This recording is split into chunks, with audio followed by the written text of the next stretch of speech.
배꼽손! 안녕하세요, 말랑닥터 김영진입니다. 좋아요 꾹, 구독 꾹 눌러주시면 더 좋은 영상으로 보답할게요.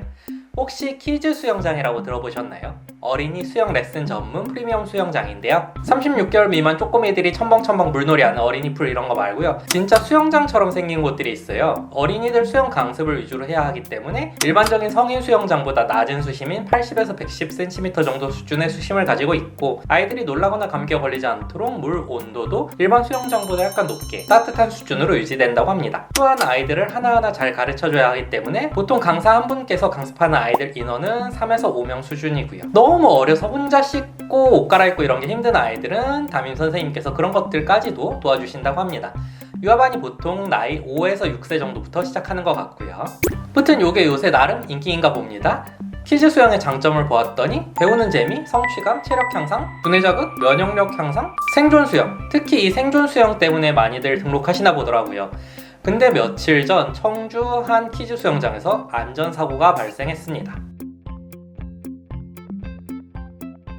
지난 10월 15일 청주 한 어린이 수영장에서 4세 A양이 물에 빠지는 사고가 발생한 건데요. 담임 강사가 A양의 보호장구를 벗겨준 뒤 화장실을 들여보냈고, 다른 아이들을 관리하는 사이 A양은 볼일을 다 보고 화장실에서 나온 후 강사를 찾아 두리번거리다 보호장구 없이 물속으로 들어갔습니다. A양의 키는 107cm로 물에 들어간 곳은 80cm 정도 수심으로 문제가 없었으나, 계단식이었던 바닥을 점차 걸어 내려가면서 어른이 겨우 설 수 있을 정도로 깊은 곳까지 다다르자 허우적거리다 물에 빠지는 사고가 발생한 건데요.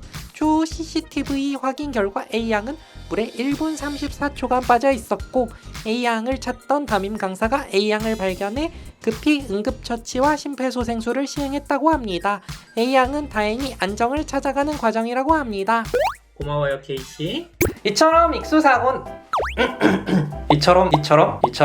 이처럼 익수사고는 소아에서 아직도 한 번씩 발생하는데요. 생존 수영을 배우러 갔던 수영장에서 이런 사고가 발생해서 더욱 안타깝습니다. 2018-2019 국내 통계를 보면 소아 청소년 연령에서 발생하는 외인사 중 자살과 타살을 제외하면 운수사고 다음으로 가장 흔한 것이 아직까지는 익사사고입니다. 익사와 익수라는 말이 혼용되어서 사용되기도 하는데, 의학적으로 익사는 물에 빠진 후 24시간 이내에 사망한 경우를 얘기하고, 그 이상 24시간 이상 생존한 경우에는 익수라는 표현을 사용합니다. 앞서 말씀드린 사고는 수영장에서 발생했지만 아주 어린 아이들, 특히 만 4세 이전 아이들은 사실 집에서 발생하는 사고도 많습니다. 아이 씻기다가 목욕탕, 욕조 이런 데다가 잠깐만 하고서 놔둔 사이에 발생하기도 하고요. 왜 흔히 접시물에 코 박고 죽는다고 하잖아요. 이렇게 혼자 잘 앉아있지 못한 아이들은 진짜로 그럴 수 있어요. 물에 빠지면 후두경련, 저산소증, 흡인, 저체온증이 생깁니다. 후두경련은 우리가 소리를 내고 숨을 쉬는 성대가 닫혀버리는 거예요. 숨 쉬는 길이 좁아지거나 닫히니까 숨을 못 쉬는 거죠. 저산소증은 우리 몸에 있는 세포에 손상을 일으키는 가장 중요한 원인이고요. 흡인은 물이 기도나 폐로 들어간다는 얘기입니다. 물에 빠지면 폐에 물이 차는 건 85에서 90% 정도 확률로 발생하고요. 폐에 물이 차면 폐의 표면 장벽을 낮춰주는 폐 표면 활성제라는 물질이 제 기능을 못해서 숨을 잘 못 쉬거나 폐가 쪼그라들 수도 있습니다. 풍선을 생각하시면 될 텐데요. 풍선에 바람을 넣었다가 바람이 빠져나가도 막 쪼그라들진 않고 원상태로 돌아가죠. 하지만 풍선에 물을 담았다가 물이 다 빠져나가고 나면 풍선이 완전 쪼그라들잖아요. 비슷한 상황이 폐 안에 일어나는 거예요. 숨을 못 쉬니까 맥박도 빨라지고 혈압도 올라가고, 심하면 폐뿐만이 아니라 뇌라든지 다른 장기들까지도 손상을 받아서 사망에 이르게 되거나 후유증이 남게 됩니다.